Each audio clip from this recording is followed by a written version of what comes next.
we'll enter or not enter. We'll see. So whereabouts in the Netherlands are you? Ah, You yeah, are now. Yeah. lovely. Yes. Yeah. So whereabouts in the Netherlands are you? Hi, Frank. No, I Hello, said Frankie. where in the Netherlands are you? Where? I Yeah. live in Roosendaal. It's not a big city. We can Okay. call it a small city. It's not a village either. It's more towards a city than a village. But Yeah. yeah, I live here since 2012. Before with my ex-wife, but later, yeah, our paths separated, and I stayed here. Um, Okay. Later, I met my current wife, and yeah, we have two kids, and we just live Mhm. here, and yeah, it's all good. Lovely. Hi, Margaret. Okay. Hello. So, yeah. So, oh, well, we've got 4 people joined us already. So that's good. we Quite, weren't, quite a good we start. weren't sure how many people would turn up at this time in the morning. um, of course, in America, it's late at night, I guess. Anyway, or a very early morning. Anyway, so today I am with Wesley van Peel. Uh, Wesley van Peer. Yeah, I can Von imagine it's Peel, Von difficult to Peel. pronounce. My Pear common means English. like the fruit, the pear, you know? Okay. Wesley, I think, is quite new to Substack, so you've not been on very long, have you? Well, on Substack, I am actually for, I think, over a year. Oh, okay. But I started being active actually on Medium since Oh, 2023. yeah. And later I thought, hey, maybe Substack could also be an interesting platform to explore. So Yeah. let's see where it goes. And yeah, that's a little bit my start of Substack, I think about a year ago.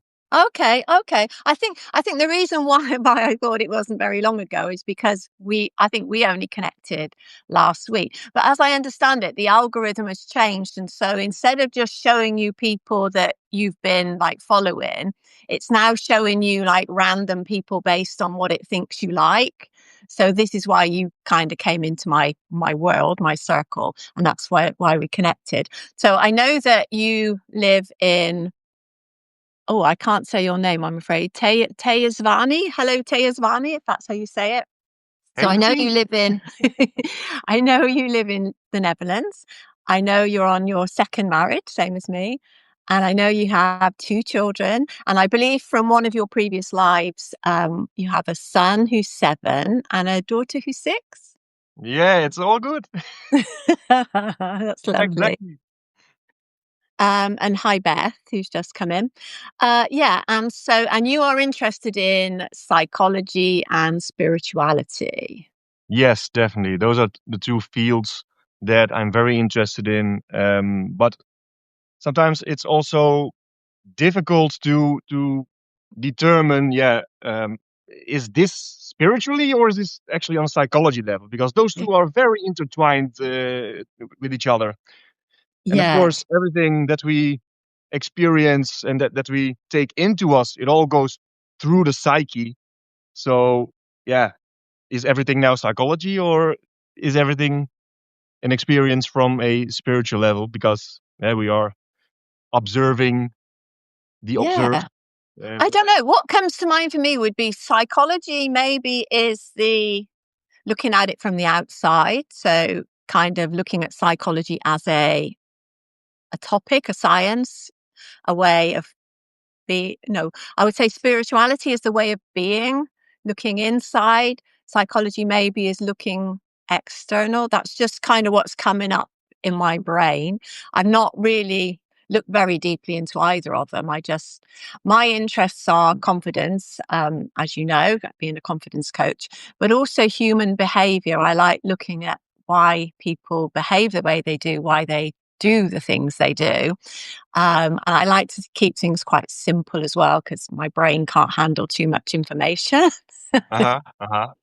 Extremely interesting. I'm actually interested in the same things, but then mostly from the ego's perspective, Mhm. and that comes through um, through my spiritual journey, um, which is sometimes difficult to determine. Yeah, is this all psychology or not? But when I learned about the ego. The ego, our learned self-image. For the people who Hmm. don't know what's the ego, it has nothing to do with being boastful or anything. This is just your learned self-image.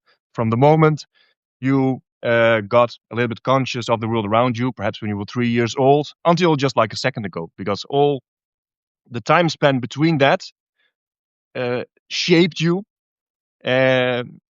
You formed a self-image which is compiled from all kinds of layers which you experienced throughout the years, and that made you, for example, or confident or not confident, or it Hmm. made you, insecure, or it made you maybe feel lonely a lot, or maybe you mess up all kinds of relationships, and it all comes down to its kind of learned behavior, and sometimes we are not aware of that we have actually learned this. Maybe we learned this ourselves, or it has been taught to us. But that kind of investigation, um, that's what mostly keeps me busy. Why do we do what we do, and why Yeah. do we think the way we do? So I think that therefore I was looking forward to this live a Yeah. lot because we have the mutual interest actually. Yeah, yeah, yeah, because I think, like you say, as we move through life, we have experiences, but also we have thoughts based on what we've experienced, what we've heard. So there's all of these different bits of information feeding into us all of the time. And from that, our subconscious, and I guess, so tell me this, how does the ego relate to the subconscious? I think the subconscious. I think this is just neural activity, Hmm. um, because perhaps I talk a lot about spirituality, but I like also to keep things grounded.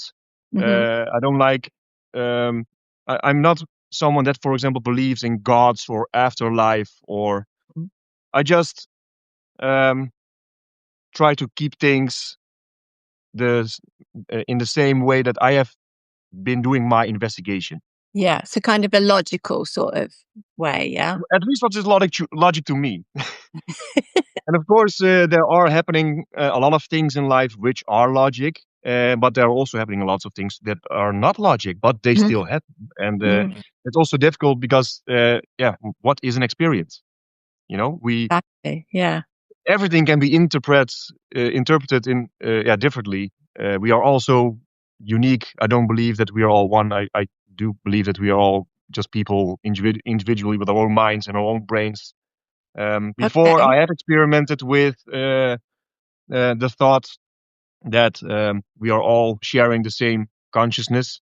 Um, but yeah, this is something I cannot prove and I cannot disprove. So No, no. So then I so because you can't prove it, does that mean you don't believe it? no, that means that I'm not convinced of it. Yeah, yeah. Because yeah, belief is also a deep topic, and also it has actually to do a lot with the ego because the ego creates all kinds of beliefs, also Mm, those self-limiting beliefs, and mm. I think that's also interesting in your field actually, where you coach people. Yeah. I think you have to Because do a yeah, lot. because the thing is, like you say, we don't know. So we don't know the answers, and I think we never will. And because of that, this is why I say it's like going down a rabbit hole. Like you can get so confused. But I do believe that we are all one consciousness. And how that works, I don't know. But I do believe that we are having a human experience in this body. The body will wear out, but our consciousness never will because it will just go back to wherever it came from. And science has now shown that the universe is an energy that's moving and it's expanding all the time.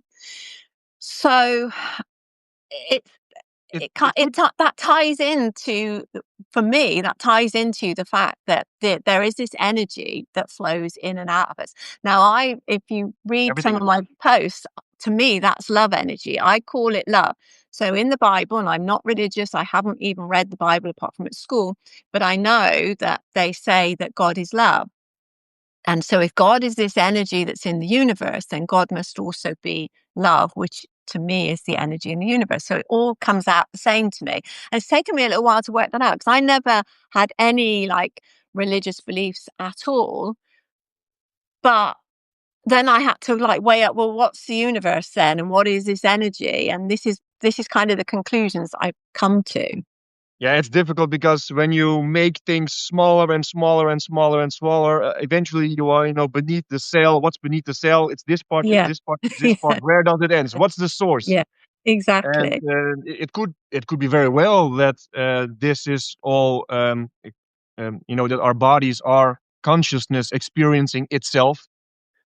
It could be very well, um, but I cannot prove it. So it's not that I don't believe it, but I'm also not convinced of it either because Mm. I have an issue with science because, for example, 20 years ago, they did all kinds of researches with the tools that were available back then, and then they um, stumbled upon facts that were facts back then. But currently, the facts have changed because they have new tools, new ways of Hmm. looking, new ways of Hmm. investigation. So what was determined? Oh, this is the truth back then. This is what we have observed. That's not relevant anymore because now we No, have new tools and new ways of looking. So what's science? What is true? So exactly. eventually, then it comes Exactly. back to my own experience. And Yes. Yeah. They found out that the earth isn't flat after all. yeah, indeed, indeed.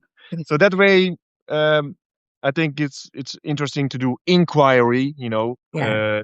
to look within ourselves, mostly for the answers. But of course, it takes a lot of brain power and contemplation and talking with like-minded individuals, because Mm. there are so many people that live on kind of autopilot, and sometimes I catch myself do the same because life is just so busy. Um, but it would be a shame to not explore a little more, Yeah. at least. At least I think it's good to be Because open. yeah, because we've made it difficult for ourselves because well, difficult is probably not the right word, but like we do live in a fast modern world, and we do like everything is so simple now. We've automated everything, so we're getting to the point where we don't necessarily have to get out of bed because you can do everything from your bed. Like Yeah. operate your whole life. You can work, you can do your shopping, you can like order a taxi to take the kids to school. Everything can be done from your bed. So you don't, we're kind of talking ourselves or inventing ourselves, if you like, out of existence because and especially with AI, we're not going to be relevant much longer. We're not needed. Um, and I think this is why we've got to the point where we are living on autopilot. We are walking around asleep, really, because we don't notice things. We don't have any critical thinking anymore. We don't question anything. We do as we're told. We are almost living in a matrix now, aren't we? Yeah, I think so. I think so too. And if you look at the history of mankind, already the biggest part were already like sheep, just following and Yeah. doing what you're told. But I think that's why it's even more important to be as aware as you can these days. And I think also that's the beauty of writing, Mm, because it keeps you sharp, and it makes you really question things.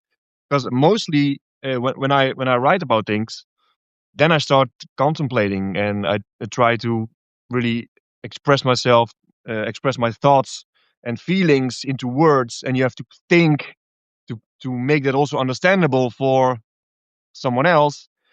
So I think, especially in these days where we automate so much, I think writing is something essential to do. Not even for an definitely. audience, but if you don't do it for an audience, do it for yourself. Just Yeah. Yeah. I mean, even if you're just journaling, I think, I widen that out a little bit and say creativity. You need to be creative. And some people will say, and I used to say this, I can't write, I can't draw, I can't sing, I can't paint, but of course you can. self-limiting belief. We're all creative. We just think, and again, that's going back to your ego. We've been led to believe that we can't do this stuff. Yep. I was, and I've mentioned this before in different lives and posts, that a teacher, when I was about 7 or 8, embarrassed me in front of the whole class. She humiliated me by holding up my picture and ridiculing it that I painted. And it was only that some of the paint had run and I put it down on something else and it had stuck to it. So it was a bit of a mess. But I was just so embarrassed and humiliated. And so from that day, I said, right, obviously I can't draw, I can't paint. I'm not going to do it ever again. And it was years before I really got back into drawing again. Yeah, I can And imagine it will be. yeah, and I think this is it. Um, we build up these beliefs about ourselves, and then tell ourselves that that's our reality. Naina, hi sis, I am from Pakistan. Oh, okay, lovely, nice. Pakistan, that's That's the amazing thing from tech, eh? That people yeah. from. Hey, John. John joined as well. I'm Wendy. Hi, Hello. Wendy.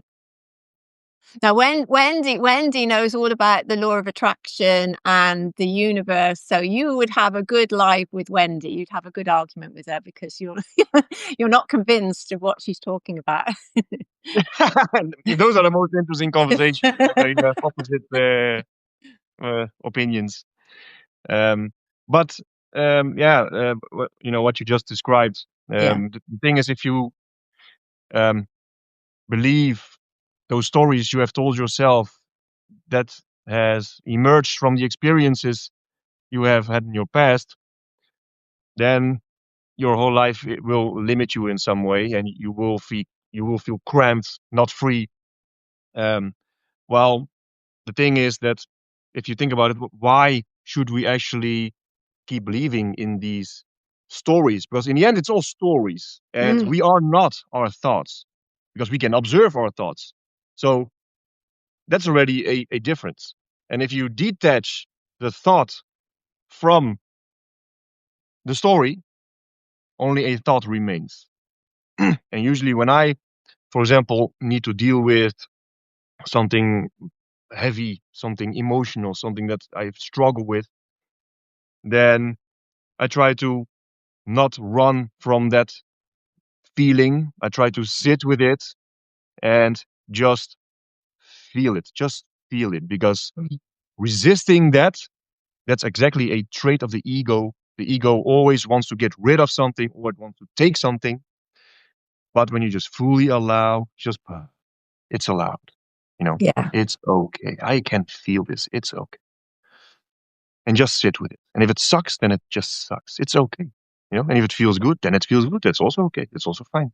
mhm, But the sitting part with those feelings, that's very, very important because then you give yourself the space to actually feel, and it will then most likely dissolve into that same space on from where you observe it. Because then when you sit with those things, you can look at it, you can observe it. At least you can learn to do so.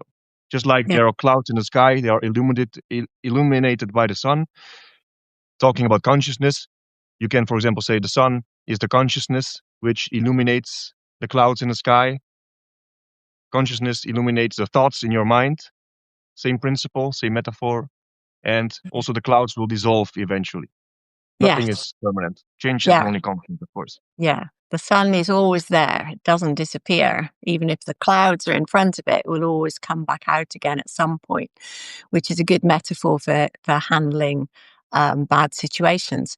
But yeah, I mean, it takes, when you feel an emotion, whether that's sadness, grief, happiness, it only takes 90 seconds for it to move through your body because emotion is energy in motion. So it wants to move through you. So you shouldn't, what we do is we hold on to it by making a story around it. Like you say, we make a story, we say, well, this happened because of this, and this person was doing this, and I'm going to blame him. And then it loops around in your head as to why was he like that? Why did he do that? Why did I think this? And the funny And it's thing, this good. whole, oh, sorry.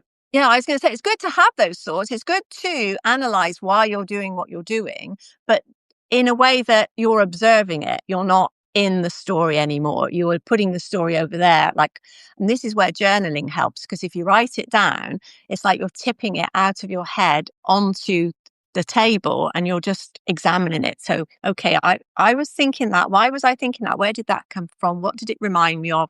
Oh, I remember that this person said this before and it triggered me before. And then you can work out why you feel the way you feel.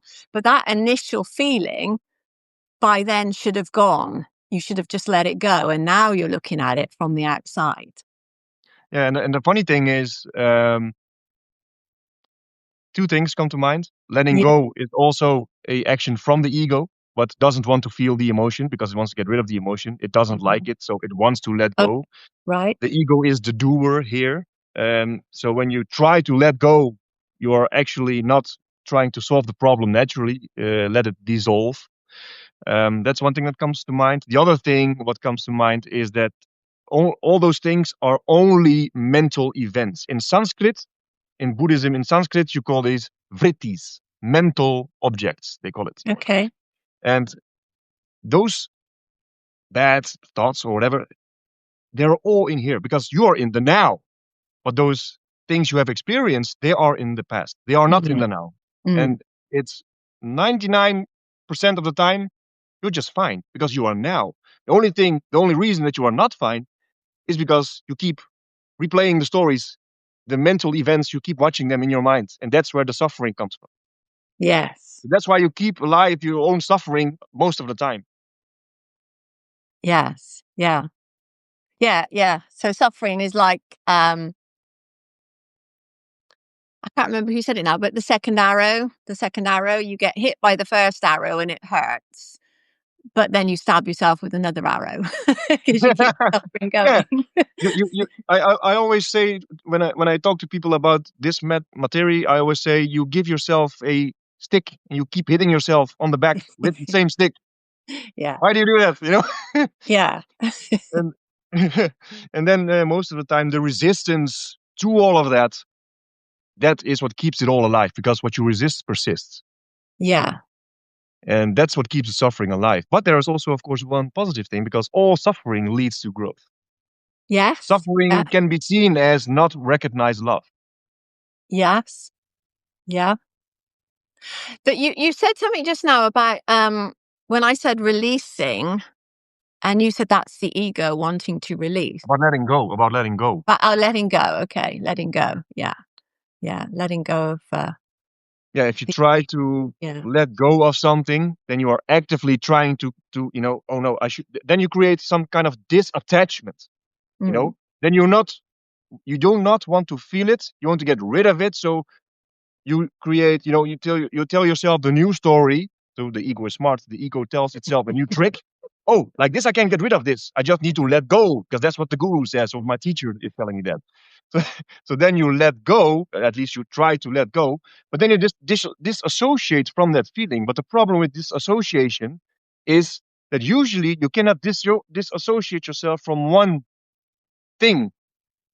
Then you start this when you disassociate, you also disassociate yourself from love and other things. You get a little bit numb, you Mm. know, flat. It's difficult. A human being cannot say, "Okay, I will stop feeling these feelings, but these feelings I will accept fully." No, Yeah. Okay. you don't really control your emotions.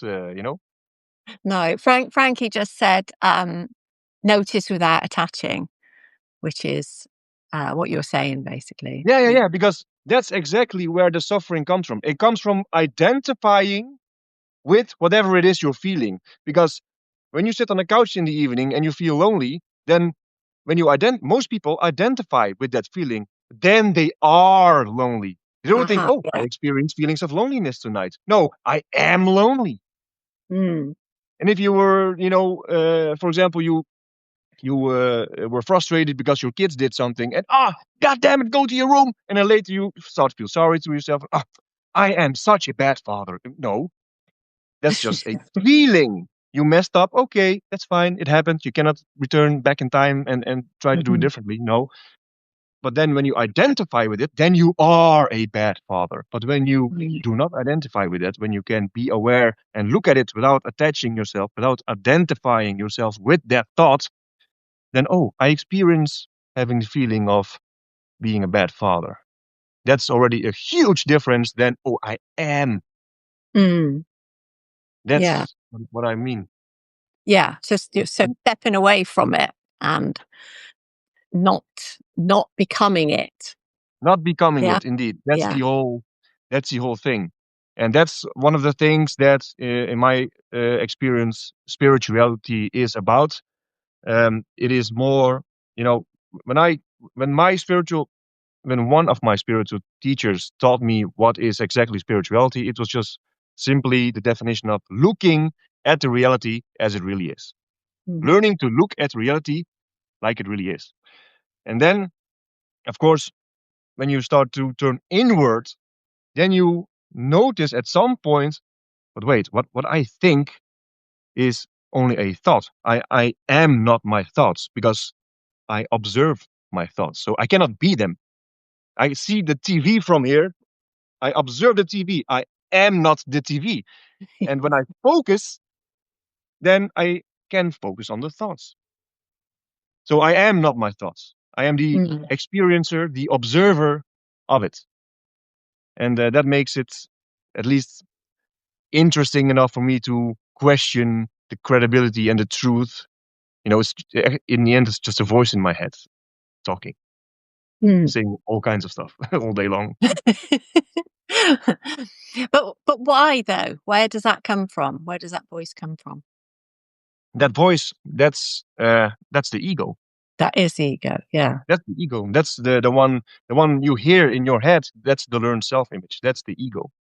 Mm. And yeah, the way that voice talks, that depends on how that ego has been developed throughout your life.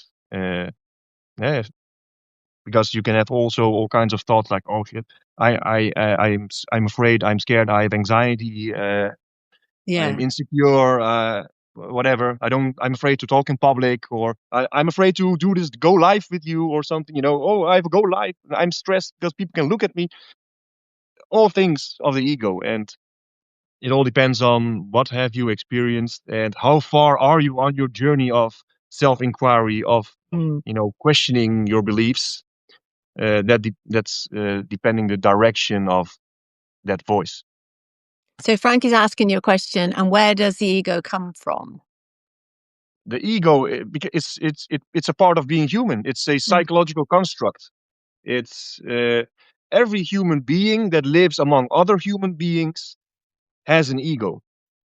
We Yeah. all have a learned self-image. We all have a way we see ourselves, and we all have a um, mental picture in our mind of how that image should look like. And if that doesn't align with your reality, then you start, for example, be insecure, or then you start actually hitting yourself with that with that stick. Yeah.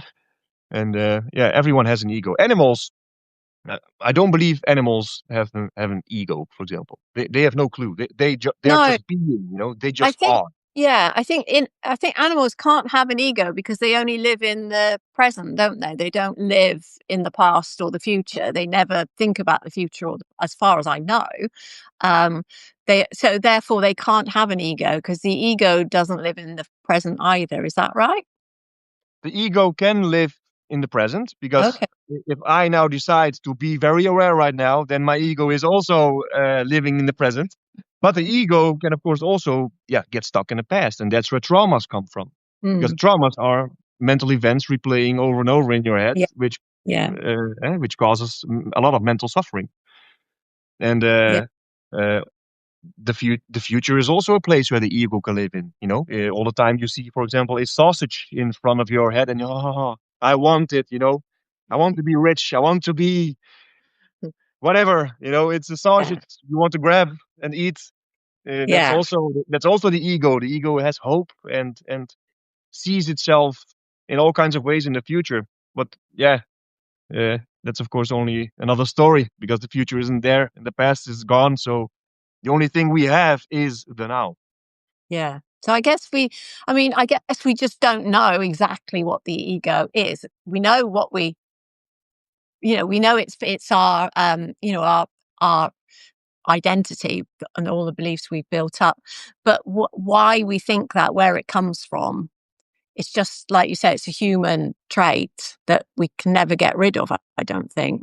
Yeah, And we it will cannot get always rid be of with it. us. No. But why we've got it, we don't know. It just Why is developed. it exclusive to humans? We don't know. Yeah, because we are, I think, the most complex species. At least Mm, we find ourselves the most complex species, and I think science didn't find any more difficult, no. more complex species. But So Frankie says, what if you don't have a voice telling you these thoughts or any thoughts at all? Because I don't often have an internal voice. Mm. then it's possible that you just have a moment of silence in your head, but it will inevitably pop up again. Eventually you will start hearing again a voice in your head speaking. You will start thinking. Everything that you're thinking happens on ego level. Yeah. Uh, So, Teyasvani, if I'm saying that right, sorry if I'm not, animals do have ego, but not in the same way humans experience it. Animals go by their instinct and survival. They don't carry pride and guilt like us humans. Their ego is immediate. That's interesting. I That's am perhaps I don't know, but I'm not. I think, for example, my cat, for example, he doesn't know he's a cat. He is just, and of course he has a memory, and they have character traits. Even parrots, they have character traits. Mhm. Um, but I think they do not have a sense of self. They know they exist, but they have no clue. They don't define themselves. Oh, that's a.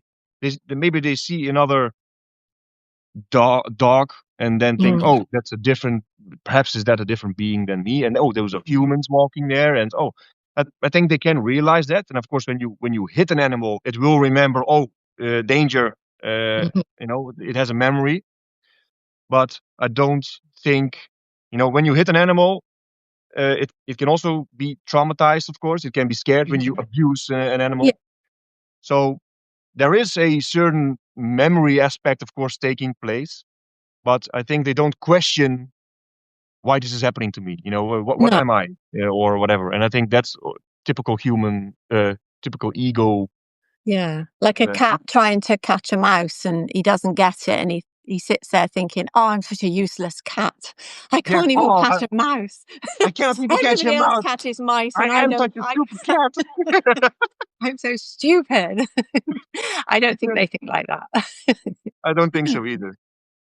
No, actually, I think cats, if they have anything, I think they have quite a high opinion of themselves. They probably have an inflated ego. Definitely, definitely. And sometimes when I see my cat, his name is Boris, and his nickname is Bobo. And then when I see him lying on the top of his paw, then I think, look at King Bobo. Look at King Bobo. He's just chilling. Sometimes I see my cat even as my spiritual teacher because he always seems so zen to me. He just literally, when I see him, he is. He doesn't worry, he is. He's Yeah, just existing. yeah, It's amazing. yeah. When I feel worried and I see him and I think, what am I worrying about? Exactly. Exactly. Cats don't care. They just Yeah, they know they're always gonna land on their feet, whatever happens, and so that's how we should be. yeah, yeah, yeah. I like that. I like that. So That's yeah, but of course the ego is a topic that is so broad and so interesting, and when you are at least aware of the fact that you have an ego, that you have a learned self-image, uh, which causes you to behave a certain way or to respond in a certain way or make choices in a certain pattern, mm, then of course you can investigate a little bit where most of your mental suffering is coming from. Because yeah. usually people turn into the spiritual path or turn into inquiry or start investigating themselves when they repeatedly uh, come into situations like they keep messing up. They think, oh, why am I all the time fired after 6 months? Or why do I mess up my relationship all the time? Or They start thinking, oh, well, perhaps something is wrong with me, and then they start identifying themselves with me because the I is not yet a separated mental construct. So they believe they are the problem, but actually they are not the problem because the issue lies in all the layers built on top of that I. And Yes. when you start digging, you notice, oh wait, well, there's actually nothing to fix. I'm good as I am, and Mm. it's only my learned behavior, my learned self-image, that is the issue here. Yeah, and that's the difficult thing, to get to the bottom of all of those layers, all the insecurities you build up. Um, I mean, that's where I saw myself like 30 something years ago, when I came out of my last marriage after 3 toxic relationships and not very good Mhm. period of time, over those years. And then coming out and thinking, I'm just going to go straight back into another bad relationship unless I do something about it. So I have to break this pattern. And that's when I started looking at, where are my limiting beliefs? Why am I thinking the way I'm thinking? Why do I keep choosing this type of person? And what can I do to change it? Yeah, yeah. Indeed, indeed. And then many times when people start doing those kind of investigations, they when you try to describe that, it falls for many under the self-improvement category, for Mm. example. But Mhm. that's actually the funny thing, because the self does not need improvement. It's the self-image that that needs to be tamed. Let's call it Yes. tamed, Yeah. because that's the one creating all the stories. Yeah. So where do we start then? So if somebody has got a very low self-confidence, so say they don't love themselves, they think they're a bad person, they have a very low self-esteem, what do they need to do, would you say? Frankie says, to self-inquiry considered ego, Sue. Yeah. I think if I can answer that question, Yeah. self-inquiry is also the ego investigator. Okay. Okay. The ego, your self-image has learned, oh, the ways I have been approaching things is not working anymore for me. Hmm. Well, Let's never did go. work. Yeah. Let's try to find out the source. Yeah. And then where most people make the mistake is that they don't want to actually feel what they feel, so they distract themselves. They start Mm. using drugs, casual sex. It doesn't matter. Think of a Mm. distraction to Mm. actually feel something again. Um, but yeah, they rarely actually turn inward and think, oh, perhaps there is something that needs to be changed in the way I look at things, or the way I see myself. Because the way we see ourselves is also only a story living in here. It's Yeah. only a story, a mental image we have, and it lives here.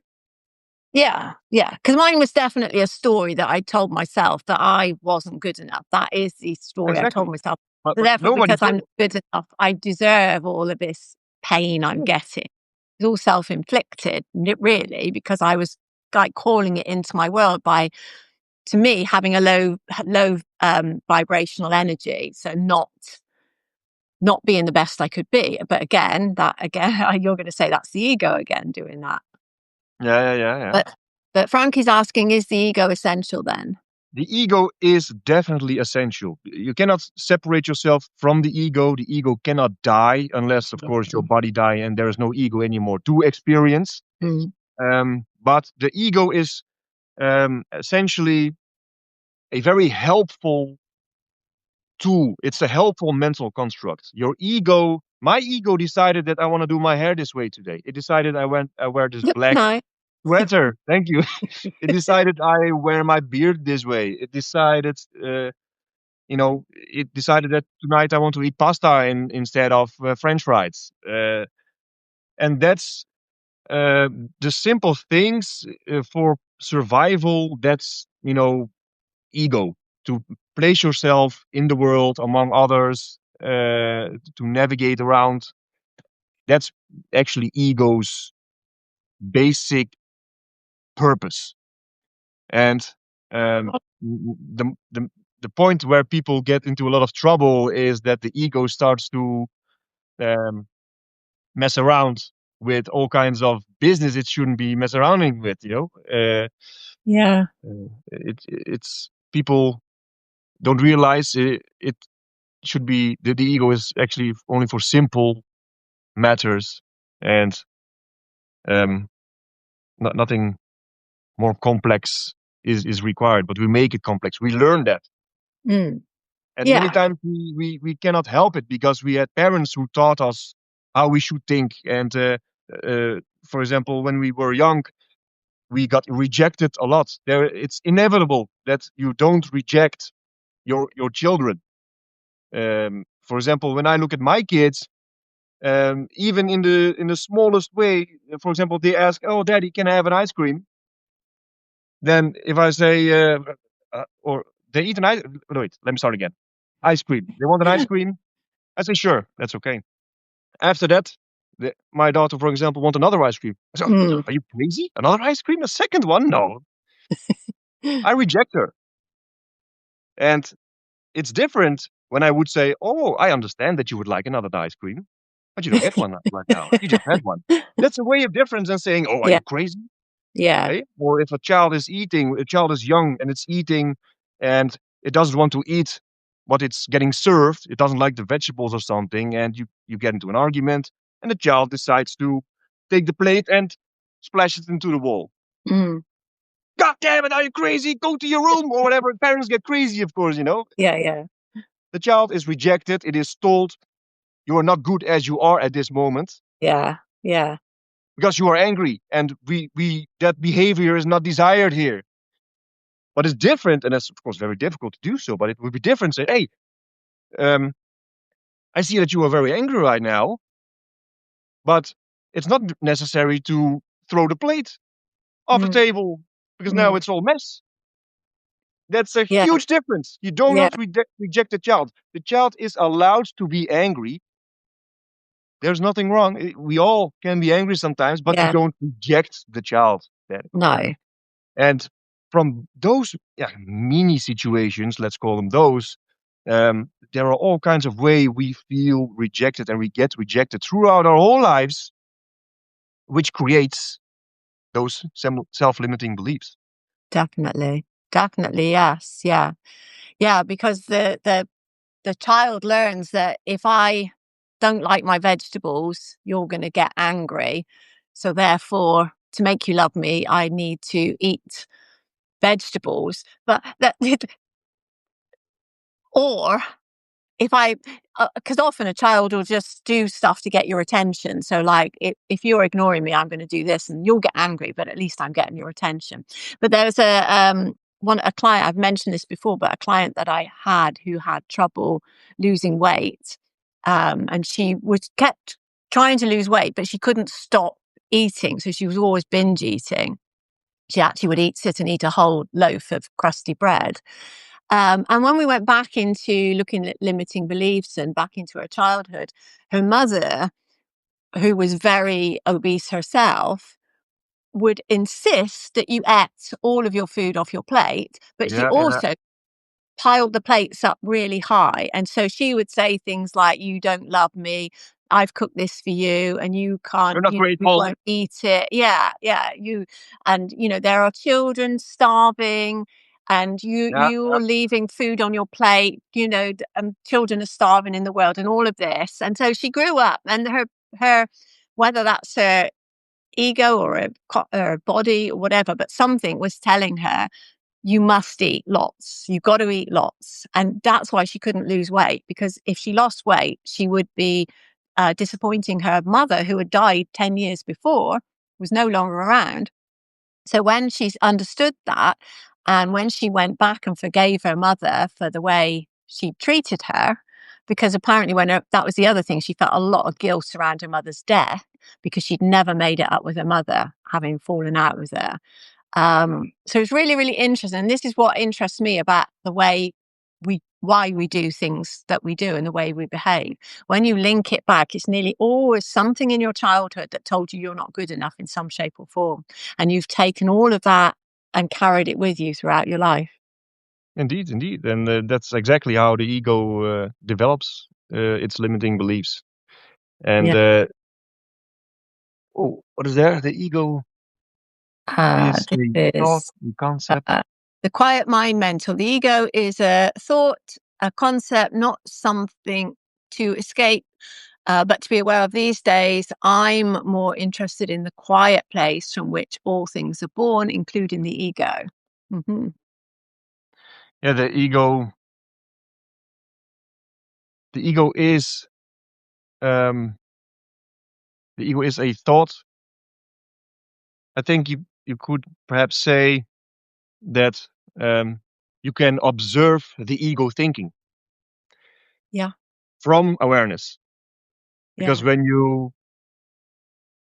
when you can look at your ego, when you can look at what you are thinking, you are at least not already not identified with it.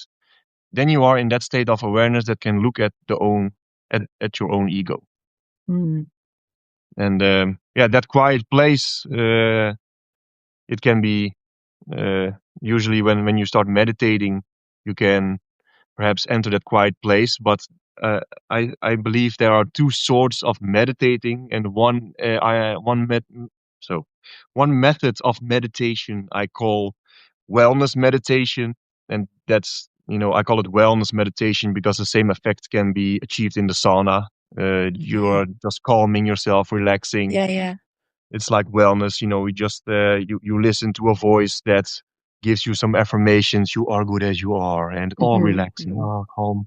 You start having some good vibes and good thoughts, and it's for calming the mind. The other form of meditation is I learned that from Dzogchen. It's Tibetan Buddhism, Okay. and that form of meditation is just sitting, be with what is. Mm. No TV, no phone, no radio, no distraction. Just you on a pillow or even on the couch. It doesn't matter. Just be with what is. And then you can notice after a few minutes already that the ego starts getting bored. It starts to resist already what is. But that's exactly the training that's required to learn observing the inside. And then also when you start feeling those irritations, just allow it. That's Mm. that's the thing. You can then learn to allow feelings instead of rejecting feelings or numb feelings. Yeah. With that simple training, just 5 minutes is already very effective in Mhm. in Yeah. I um love just sitting quietly. So Frankie just asked what jobs we do. I don't actually have a job now. I'm technically retired, but I help people to improve their confidence. So I help people with confidence issues. So I am a life coach, a certified life coach. I specialize in confidence, and I'm a writer on Substack. And I make like digital products as well now. So that's my career, if you like, my second career. My first one was in retail banking for 42 years. okay, okay. What about you? I work as a logistics application engineer. Uh-huh, whatever that is. Is that moving stuff around from one place to another? Well, we have, for example, a big distribution center. Goods come in, of course, they need to be Okay. stored, Yeah. and later they also need to move out again. There are systems for that, and I mess around with those systems. Lovely. So thanks for the question, Frankie. Now, Frankie, what do you do? You got to tell us what you do now. She's going to tell us she's a psychoanalyst who specializes in the ego. Yeah, yeah, that's also the thing. That's also funny actually, because you know I could say I am a logistics engineer, but that's just one of the roles I play. I'm not identified with my No, work, which many people are. They get identified with, hey, I am the director of the company, so I am important, and it's a my welder. title. Who knew? Gosh, that reminds me of what's it called? Flash dance. She was a welder, wasn't she? Flash dance. That I'm showing my age now. That was years ago. This film. Yeah, I'm Dutch. I have no clue what a welder is. They weld metal together. Oh, okay, Like okay. if you like a like a car mechanic might weld bits. A different type of engineer. Yeah, yeah. Yeah, interesting. It's not normally a career that you would find a woman doing. So well done to you, Frankie, leading the way. Okay, interesting. Yeah. But yeah, that's also a interesting part of the ego, that it becomes identified with the job. I Yes, am I important am because my this. Yeah. title. Yeah.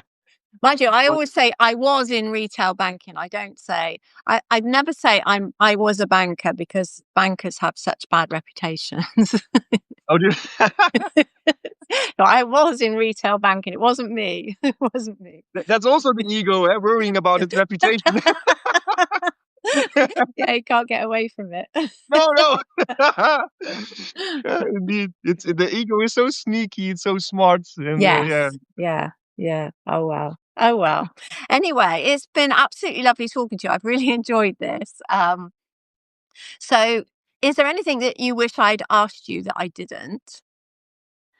Oh, I, not that I can come up at this moment because we have decided both to let the conversation unfold as it goes. Yes. Yeah. So there is no No, nothing preparation you particularly wanted to been doing say. by the both of us. So if I would have a question, then I would have needed to prepare that. Yeah. Yeah. But Yeah. And then it's not natural then.